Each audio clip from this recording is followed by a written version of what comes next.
Thank you very much. I was proud to walk into this march behind banners organised by rank and file trade unionists, but supported by an STUC banner, the organisation that represents Scotland's trade unions, calling for a ceasefire now. And we go further, we say that we know that since the horrific events on October the 7th, we have seen a genocide being played out, and a genocide which is being played out on the people of Gaza. And we say no. Scotland's trade unionists say no. And we don't just say it, as the sister said before, through pity or through empty solidarity.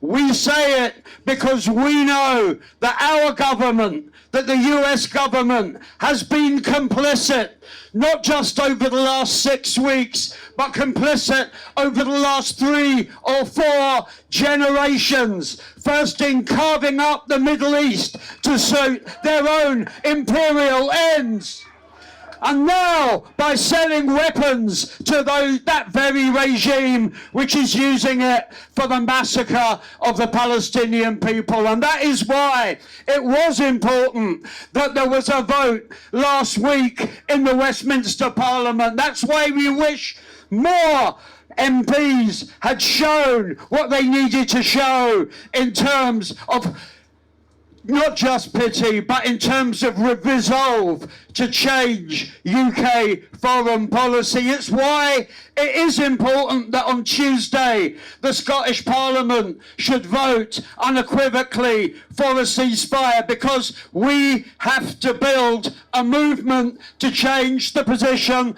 of our own government. Because if we can't change the position of our own government, how do we get to the Israeli government? So every week we will march.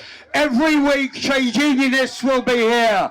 Every week we will pressure our parliamentarians to do the right thing.